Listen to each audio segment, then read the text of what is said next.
I'm Scott Vatcher, the host of Questioning Authority, where I question authority figures about health, wealth, and relationships. This episode is brought to you by theauthorityco.com, helping health professionals be seen as the go-to authority in their community. I hope you enjoy this episode. Welcome to the Questioning Authority podcast. I'm your host, Scott Vatcher, and I'm here to interview authority figures in health, wealth, and relationships to help you, the listener, achieve better, successful outcomes in both your business and your life.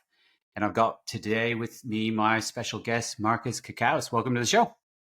Hey, Dr. Scott. It's so great to be here. Excited to have this conversation. I know it's going to be so profound. Add so much. Yeah, and in the pre-show and getting ready for the show, something really stood out to me in looking at your bio and figuring out what we were going to talk about today. And that is the idea of growing authority. And there's a few really, really fantastic ways to do that, of which, I think we're both very firm believers. One of the big ones that it's very daunting for a lot of people, but, when we talk about you, what you've achieved and how you can help people do it, could feel a lot more doable is that to become author of a book. So how many books have you actually written? How many have I written versus how many have I published? They're different answers. I've published in the order of 10 books and probably written in the order of 40. And my publications in the field of principally chiropractic. I mean, Arthritis Solution was one of my bestsellers through the lens of the chiropractic viewpoint. I've written 2 children's books in the area of chiropractic, a philosophy book around chiropractic, but I've also, as an elite soccer or football coach, I've also published in the area of that as well. But ultimately, I think it's the writing and what you do and how you develop and who you become in the writing process that has made it all worthwhile, as well as the impact within the practice. But yeah, I do like to write. I have become a very effective writer, and that's by development, not by necessarily just obvious skill or. Yeah, it is something that, I have one book that I've written and one book that I've published. About to be second, this year will be a second coming out. So I know the sort of trials and tribulations of it. So you've said a whole bunch there. Let's go into what you were saying about the idea of it's not even what I'm getting from it is it's not the destination but the journey and who you become during that journey. So what would be let's go through it this way, 2 different ways. One, what you think was the most effective book you've written, and then 2, what was the most enjoyable book you've written? I'm going to answer that in reverse order. The most enjoyable book that I wrote was Chiropractic Crucibles, the 40 Tests of the Philosophical Chiropractor. And the reason I enjoyed that so much was that I'd completed the ACP program, the Academy of Chiropractic Philosophers, which was an advanced training in chiropractic philosophy. And it really challenged my thinking and reminded me of the absolute necessity of chiropractic philosophy as the foundation for our profession, and expanded on my own understanding, not only of philosophy, but my love of chiropractic and service to chiropractic, the profession, and through chiropractic humanity. So it evoked so much from me in the writing process. And I had some wonderful accolades from colleagues who, highlighted the significance of the work and what it represented for chiropractic philosophy and principled chiropractic. So that was probably the most enjoyable because it was a self-exploration. And I think books can be that way, and it obviously serves the profession, adds to the body of work of the profession, and adds value in that way. However, the most effective or the most valuable book I wrote would be The Arthritis Solution. And I wrote that in 2011, and it was one of my first books, and it was a real journey to write. But from a point of view of effectiveness, I had not only learned how to write using the methodology around that book, I also learned how to promote and market the book and promote and market the practice. And it became an outpouring of everything I do now within practice and everything I do now within speaking, social media, content production, back-end products and programs. And it really became a true revolution in terms of how I see practice growth, practice marketing, and education within the community that contributes to all of that.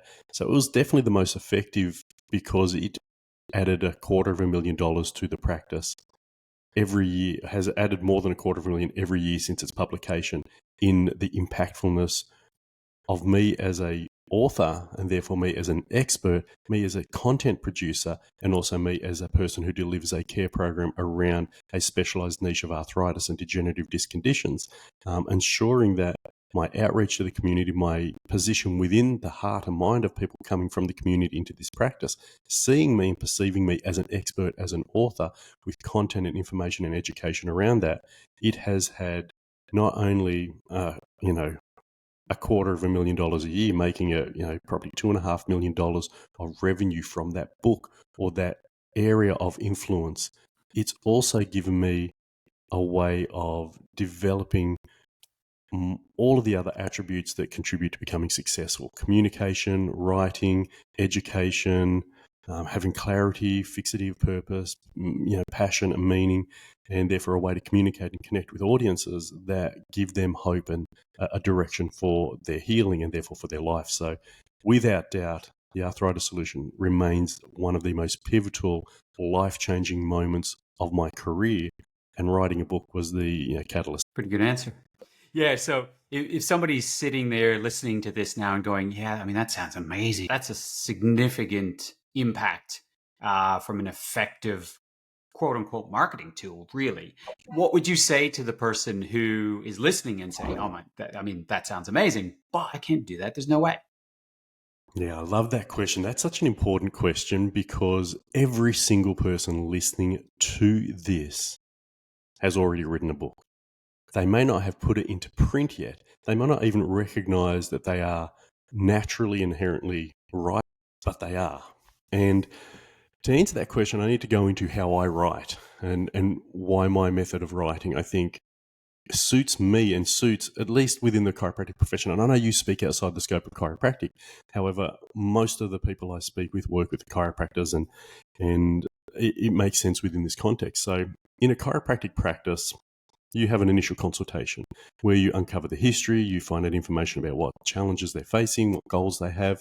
Then you want to provide some insight into what the solution for that is. So you may take an x-ray, do scanning, or do other assessment or diagnostic processes to uncover the underlying cause or mechanism or reason for that condition. Then you do a report of findings or a care plan delivery, and you provide information as to what the solution is for the challenges that they're presenting with. And you're also going to add to that education and information. For me, I might talk about what the role chiropractic has, about principles and philosophy of cause and effect. Treat the cause, not the symptom. I want them to understand about chiropractic vertebral subluxation, its role on interfering with spine and nervous system. And then I'll maybe talk about the 3 T's, how trauma affects the body, how toxins affect the body, how stress and thought and autosuggestion affects the body. And then we're going to talk about positive lifestyle change and the continuity of chiropractic care to influence health and quality of life. Now, I've summarized what every chiropractor knows is called table talk. And that table talk is the education you do to bring the client, the practice member, the patient along on a journey. And every professional will have that, from a physio to a GP to plumber. They're going to make certain that there's information they want the person that they're working with to know and to understand, so that the journey through the experience is more effortless, more value contributing and beneficial. And from a chiropractic viewpoint, I need the people coming to my practice to understand more about chiropractic. I need them to understand more about why they're experiencing what they're experiencing, and how the gap between where they are now and where they want to be is going to be realized through the work that we do, the education we provide, and the changes that they make. So that framework and the education that builds into that conversation, everybody knows what they're going to say almost in advance in most circumstances and situations. So if you ask me, what's chiropractic? I have an answer. How is chiropractic going to help this person? I have an answer. What does this person need to know, and what changes do they need to make in order to benefit from the gift of chiropractic? I have an answer. And there are certain things I'm going to repeatedly say to every single person coming into my practice. That table talk, that education that is repeated so commonly, is received so well by the people coming into practices It's because it's valuable to them. It's going to be part of their transformation. It's going to transition them from where they are now to where they need to go. And it's that education, because it's delivered to every person, because that person says it so repeated and so often, and it's received so well, is really the content of a book. You've said it already 1,000 times. And if all you did was, and my role is to dictate, I don't write a book. I speak a book. I get my MP3 recorder and I think about everything that I want to say. I create a table of contents and put together a message that I know that people want to receive, that they need to receive, and that is going to be beneficial for them to hear.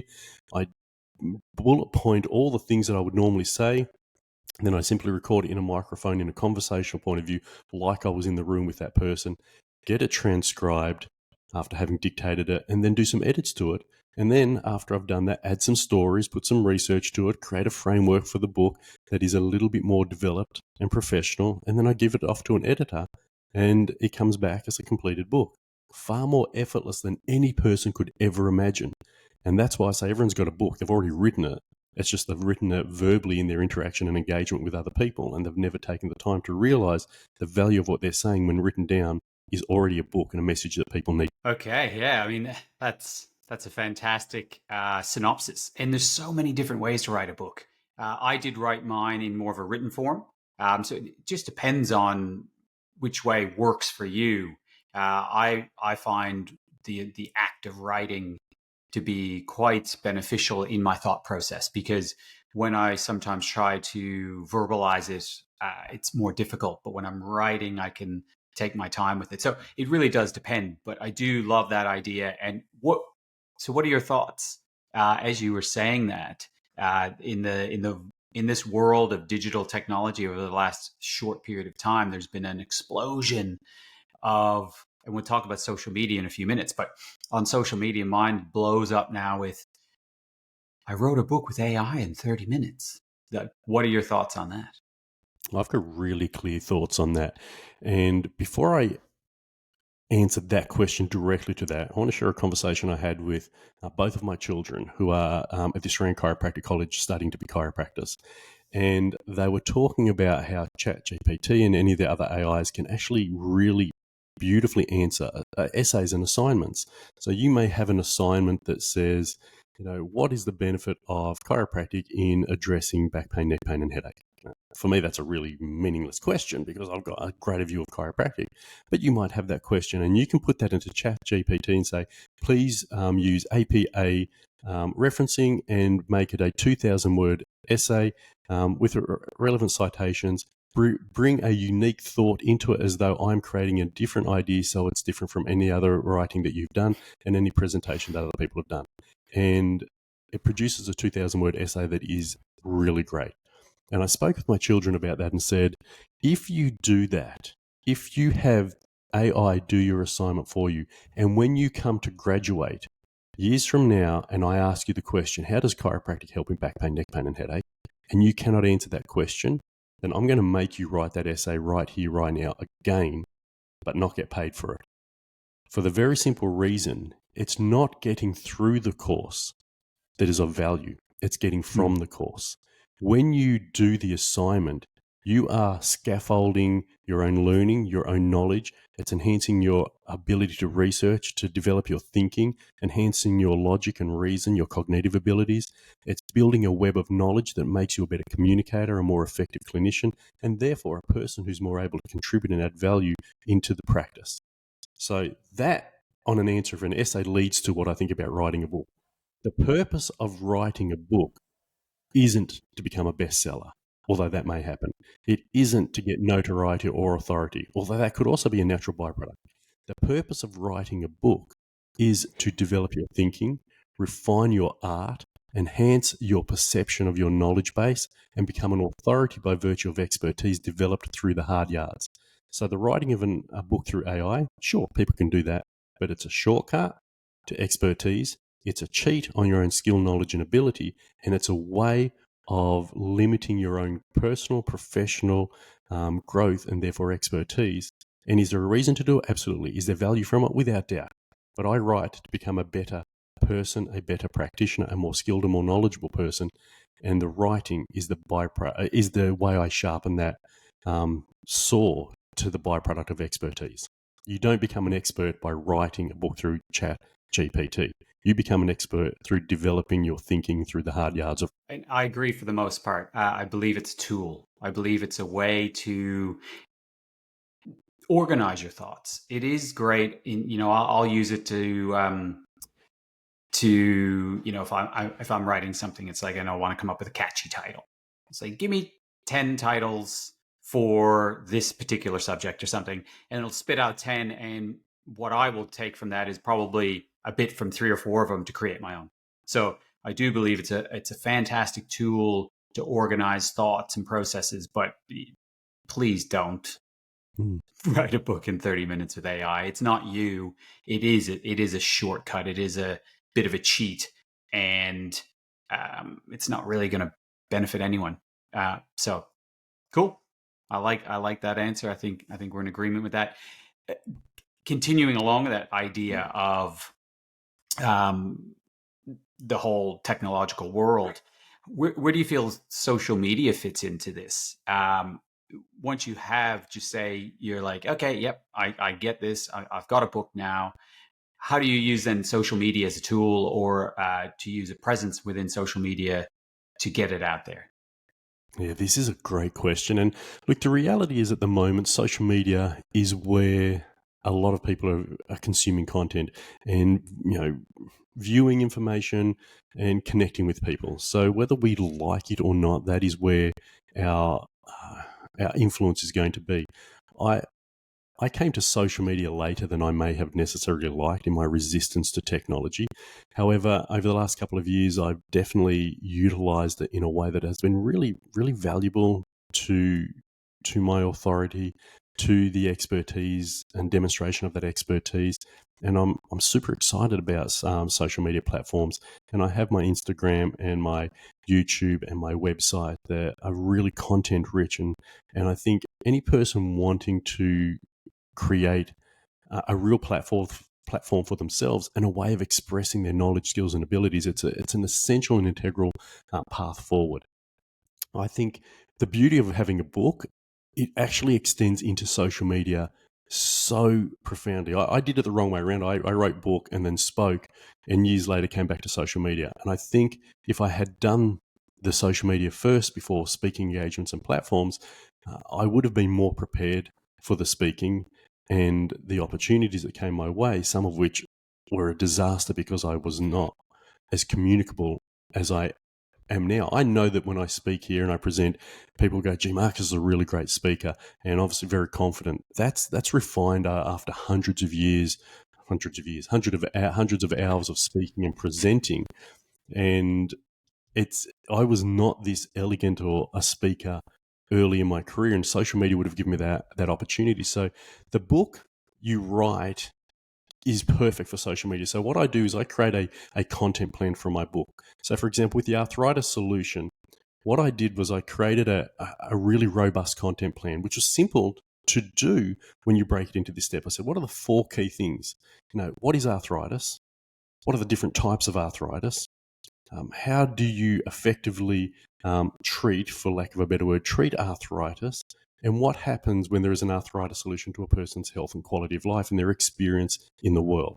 So if they're my 4 key topics I want to share, then I said, well, let's write a major blog, 1,000 words on each of those topics. And then, I would deliver one of those every month. Then I said, I'm going to write a 400-word blog every week, and I'm going to break down each of those 4 points into 4 sub-points, almost like you have a major essay, and then what are the 4 core points of your major essay? So what is arthritis? Big blog on that. And then 4 mini points. What are the different types of arthritis? What are the myths of arthritis? What types of ways does arthritis impact a person's health and quality of life? What is the worst thing about having arthritis? And so I'd write 400 words on each of those. And then I would create 3 additional points around that. So, what are the different types of arthritis? And I would record a video on each of those. So rheumatoid arthritis, osteoarthritis, ankylosing spondylitis diffuse idiopathic skeletal hyperostosis, or DISH. And then I'd record a 5-minute video speaking up off the top of my head saying, hey everybody, it's Dr. Marcus Chacos. Just want to let you know a little bit more about arthritis. If you're on my channel and you're watching this, I know you're interested in my book, The Arthritis Solution, and it's possibly in something you've already purchased or have been here in my practice. And I just wanted to remind you about some of the things that many people present to my practice on. So osteoarthritis, let me tell you what that is. Rheumatoid arthritis, let me tell you what that is. And these other two, they're the most common forms we see here within our practice. This is what they present like. This is what we see in x-rays or in blood tests. This is the way we approach it from a chiropractic viewpoint. So really quick, really short, to the top of your head, most people can speak like this. But by having a major essay and 4 blogs that are 400 words, which is half a page, it's not that much to write, and then quickly speaking off the top of your head, you record a video every week and on your one topic area, and then you build that. So that means over a year, you've produced, 12 blogs, 12 mini blogs, 4 major blogs, and, over 13 videos. So it's not even over a year. I probably did that over a quarter. And then you can reproduce that again, and it becomes a whole eclectic thing you bring together. So the real benefit of that, again, coming back to the initial question of, how do I feel about social media? It puts content on your website, which makes it attractive for SEO or search engine optimization. It lets you be on Insta. It lets you be on YouTube. It builds your platform, your presence, and therefore your expertise. And it's easy to do because it's an extension of the book. You've already written the book, and so you've already developed the knowledge and expertise, which is why if you've written the book through ChatGPT, you can't speak off the top of your head in the same way that if you've written the book, because if you write the book, you do the research, you build the knowledge base, you've spent 20, 30, 60 hours producing knowledge in the area of your expertise or interest area, and then you can effortlessly communicate on that, which is why I can speak off the top of my head for a whole day on arthritis, because of the investment I've made into writing and researching and developing content. And then what ends up happening is all this information is out there, and it builds that notoriety. People see you as an expert because you've got a book, because you've got social media, and they come into your practice because of that. And what's so exciting and fascinating is they come in and they say, I read your book and I know that there's an arthritis solution for me and I want to receive the benefits of care. So they come in and then they tell me they've watched my videos. They tell me they watched they read my posts, and they already have in their mind a desire to be in the care that I deliver to receive the benefits and outcomes of the arthritis solution through a chiropractic viewpoint. So it offers that much value to the process of you attracting people to the practice, converting people, and then maintaining a relationship. Yeah, and I was just going to say that, and you said it right there at the end. It really is as we know in health professionals as a business, it's all about attraction, conversion, retention, and a book really does all three, which is super interesting because usually there are very different strategies or tactics or whatever the case might be for all three of those. But with a book, it really does all three. And think about it this way. If you're a listener thinking about now, oh, maybe I should do a book. You can do it one of two ways, where you can use social media and basically take people on the journey of you writing a book and create the content as you go. Now, I didn't do that either, but on the opposite side, I broke down my book, and looking through it, I actually realized that there were over 1,800 social posts that I could do for my book. Now, I haven't done that. I'm not saying that that I've been there, done that, but I did break it down. And so that's the opposite side, where I hear a lot of health professionals say, okay, I know I need to do social media, but I don't know what to do. And if you have a book, you will never run out of ideas. So at 1,800, that is 6 per day, I believe I worked out, that you could do. 6 per day for a year. And the thing is, a month later, you could pretty much do the same thing, right? It's not about continuously making new content. You could literally post the same video. And then from the video, you can make a blog, or, with AI, again, that's where AI comes into play, where you can get a transcript of a video and then use it for a blog, and then, those types of things. So using AI in those cases is a fantastic time save. But without a doubt, in my mind, being author of a book is one of the best things that you can do. To not the process is fantastic, but then to then utilize it to help grow, convert, maintain a practice in a very good way. So let's switch gears a little bit. We've talked about writing a book, but you've also done some really other cool things. You've been on the stage numerous times, and you did say that initially it did not go as well as you had hoped, but over time you have really refined that tool. Again, with people being overwhelmed about a book, a lot of people get overwhelmed about being on social media. It's like, I can't do videos, or being on the stage. Ooh, I cannot do that. So what would you say to people who are listening to this and just really not believing in themselves that they can do it? How did you get from where you were to where you are today?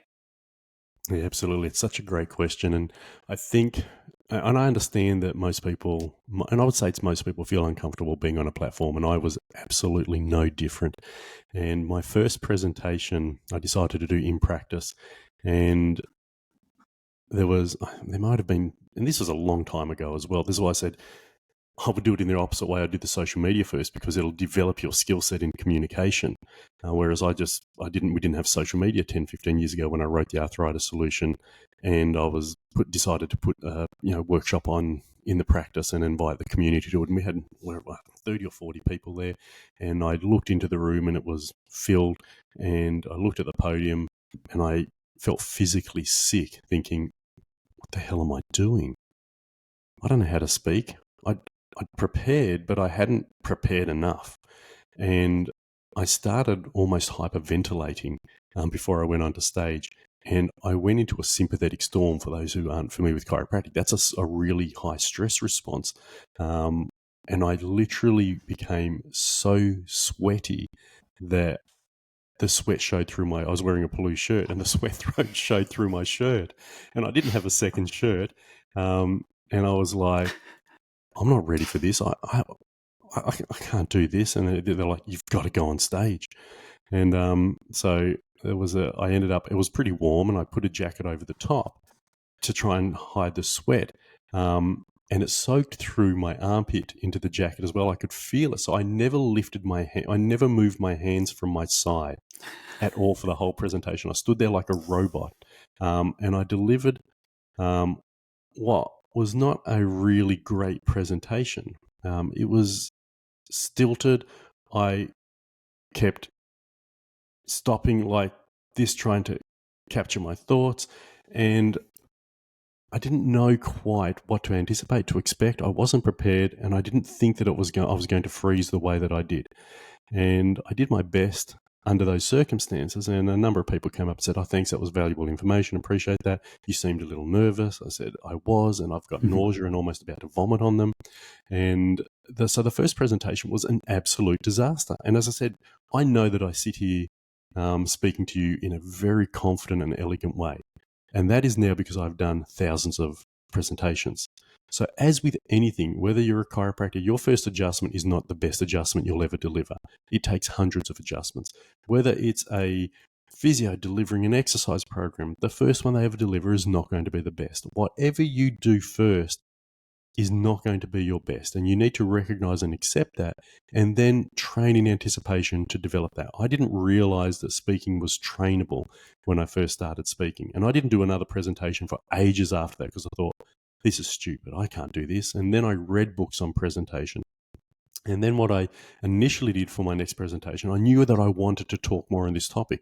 The book was selling well. I had seen so many come into the practice. I had people telling me I need to get the message out there, that this is so valuable and meaningful, and to share it on stages and platforms. And I had that resistance. But then I thought, well, if anything can be learned, then I just simply need to go and learn that. So my next step was to memorize the presentation.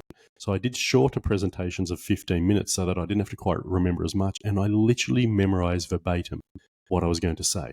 And then had PowerPoint slide decks, and I was death by PowerPoint. And then I had palm cards. And eventually I got to the point where after practice and practice, I would do a presentation 30 times before I would deliver it. That's how I trained myself to be that effective in presentation skills. So I would say, okay, 15-minute presentation, I'm going to do it twice a day for a month until I deliver it. And now I'm much better than I was, and I don't need to deliver on that. But that's, again, the knowledge, that the expertise you develop, the practice that you put into comes in a way that makes everything effortless over time. And the same was true for speaking. What I would say, though, is, and I did this with Dr. Cinda, who's this incredible human being, an amazing chiropractor, one of the most just loveliest people you will ever meet, who's my associate. When she first came into the practice, I put her through the social media. I said, I want you to write. And she chose family wellness care, loving pediatric care. And she wrote the big blogs, the mini blogs. And then she went on camera for 5 minutes every week. And she has done this for the last 5 years. And she initially used the teleprompter for the first year. So she read it. So she would write her video, 5-minute video presentation, so that she didn't have to speak off the top of her head. And then she would improve her communication skills that way. And then she did training.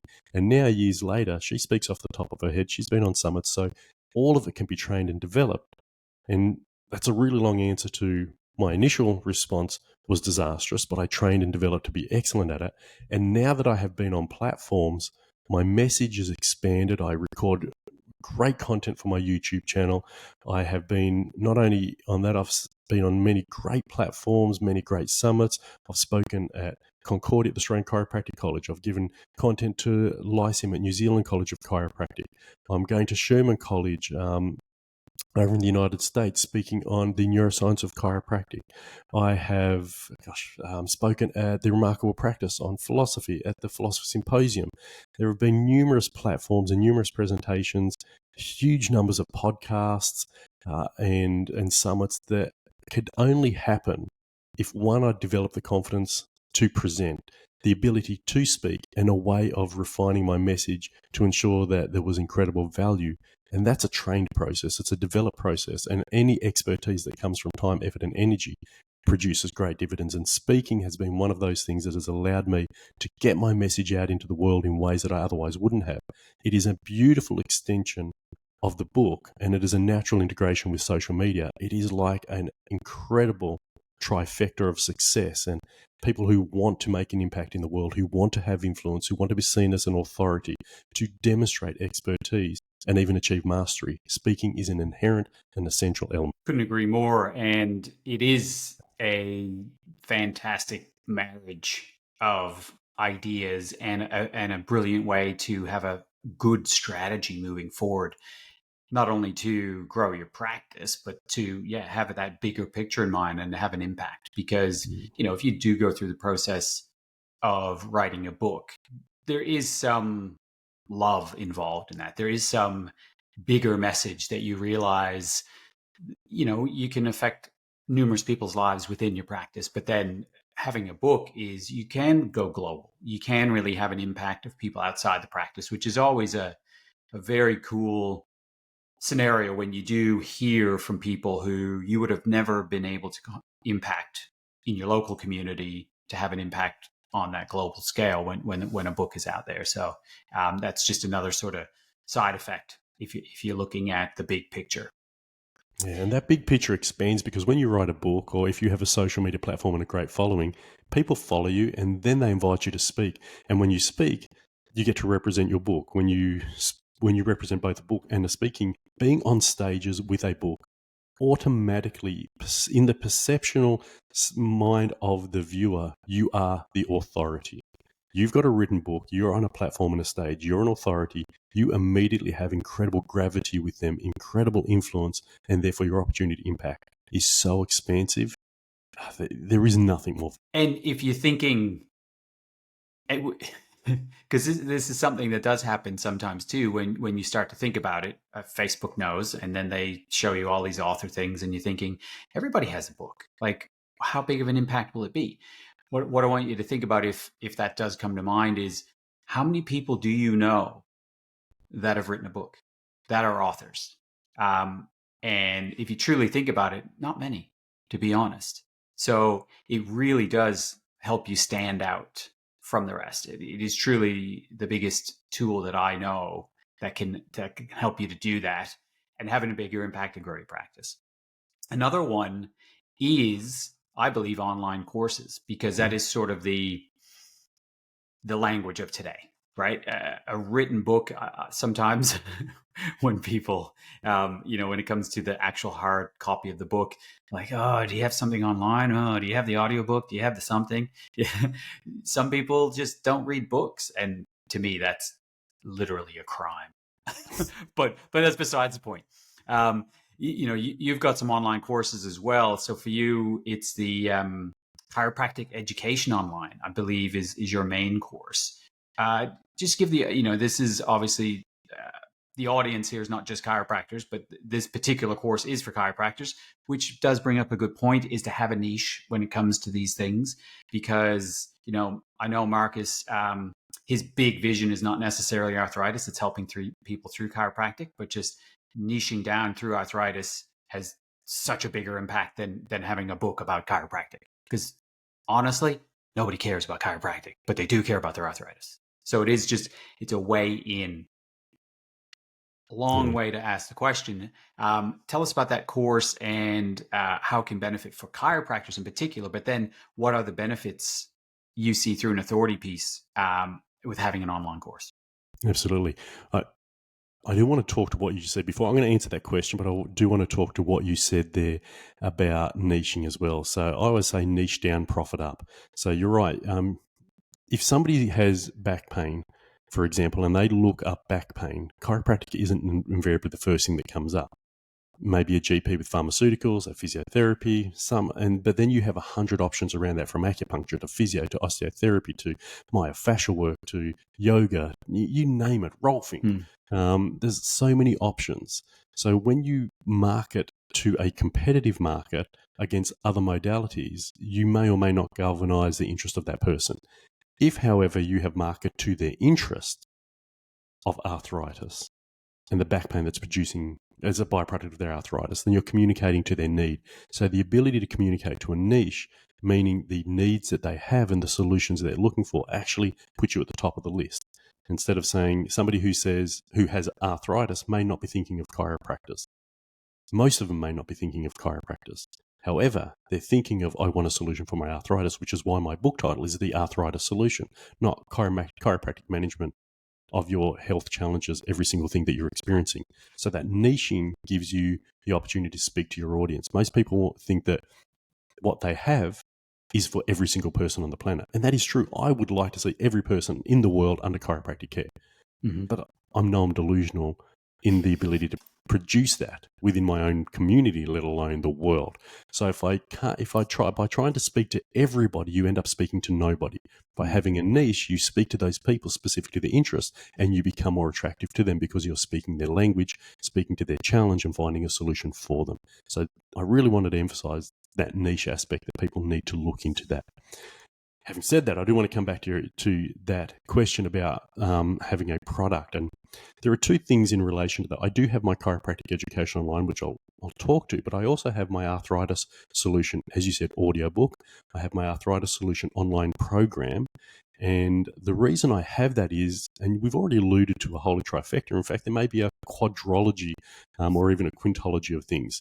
You write the book. So I operate by the 4 Ps, and now with social media, I really probably should call it the 5th P.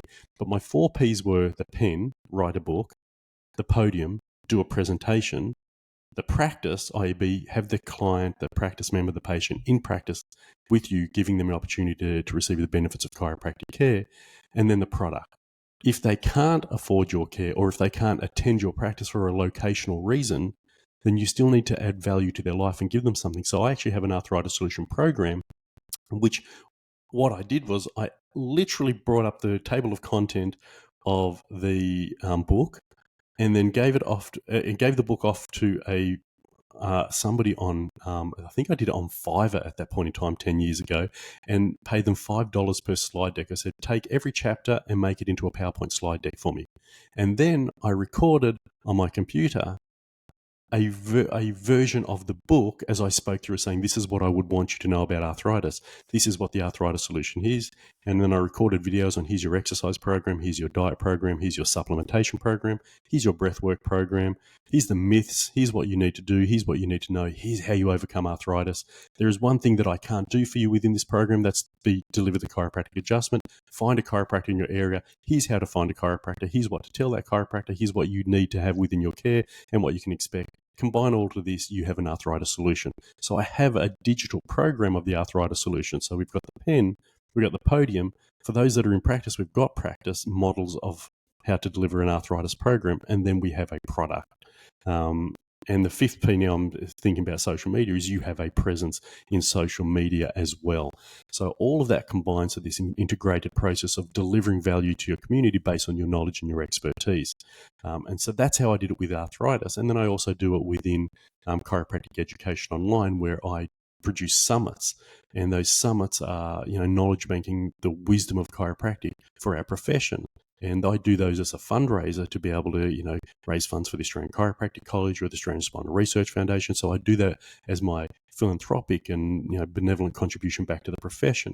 And so there is always this opportunity to build a knowledge base. And I have thought of doing an arthritis solution summit as well, which again gives me greater notoriety, greater influence, greater reach, and greater impact. So that back end product, the value you can provide, the education you can deliver, and the service that results in lives being changed, it's so valuable. And, you might say, oh, gosh, now you're telling me to write a book, which I didn't think was going to be easy, but now I can do it. And then I have to get on stages and create all this social media content. And now you tell me to write a product as well. If you want to change the world, if you want to save lives, if you want to have an impact, and it's not even about being seen as an authority or an expert, that'll happen as a result of everything that you do here. What your motivation needs to be is, where do I want to, not where so much, what do I want to leave as my legacy? A life-changing gift to humanity where people's lives are changed and the far-reaching impact of what I have said and done today is still influencing people tomorrow. That's why you invest the time and the energy to be a better speaker, to write the book, to deliver effective care, to produce back-end products, because you're saving lives, you're changing lives, you're having an impact and an influence.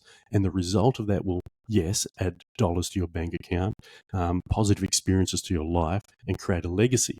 More importantly, it's going to, change a life. And it's so... I think that's a fantastic way to bring this to a conclusion. So much value provided. I totally agree. I love that 5 Ps. I was wondering how you were going to get social media to fit into a P, but with presence. I love it. So what is that again? Podium, practice, product, and presence. Yes. Couldn't agree more. It does sound potentially daunting, but take it one step at a time, because in reality, unless you're at the end of your life cycle when it comes to your practice and your career, if you take a step back, it is fun. It is one of the biggest accomplishments that you feel like you can, something that has a tangible asset to an accomplishment at the end of the day. I believe start with the book or co-create at the same time, but don't be too daunted. One step at a time. Marcus, I know you have a program to help people write books as well. So if this sounds interesting, then, jump on we'll have the links in the show notes and stuff, to have a chat with Marcus to see what he might be able to do to help you out. I would agree with myself being an author and having an online program. I've created an app around it. So it's brilliant. It is a fantastic way to get yourself out there, stand out from the rest, be an authority figure, and have you be an authority in your local community. So thank you so much for being on the show. Thank you for what you do for the profession. Love talking to you, and I'm sure we will get you on the show again and talk again soon. Always happy to. Thanks, Scott. And for those not familiar as well, even though I'm a big proponent of writing, if you feel that is daunting, overwhelming, Scott is an absolute genius. He writes books and collaborates with people so that you don't have to do all of that work. And that may be a great starting point. So if you haven't already looked at his profile and platform and what he does with people, I've got to say his idea is absolute genius, and it is the most efficient way to get into the game and then You might say, gee, Marcus has done so much. This has taken me 15 years. As I said, it's not I did this all in a week or a month. I've done this over 15 years and it has taken time. So be patient with yourself, set up a plan, but, collaborate with someone like Scott to get the foot in the door, to get mentoring and to have that opportunity to work with somebody who's not only a genius and operates at genius level, but offers you the opportunity to find immediate, more tangible solutions if you're feeling overwhelmed. So I just want to acknowledge you, Scott. You think so far ahead of the game, and you offer so much in what you do and the way you serve and contribute. So I just want to acknowledge you. You're an incredible human being, an amazing servant, and say thank you. I just really value our time together and all that you do. Thank you for that time. We'll catch you again on another episode of Questioning Authority. Thanks for listening to this episode of Questioning Authority. I hope you enjoyed the show. Stay tuned for the next one coming out soon. This episode has been brought to you by The Authority Co., helping service providers increase authority and revenue. Check out theauthorityco.com for more info.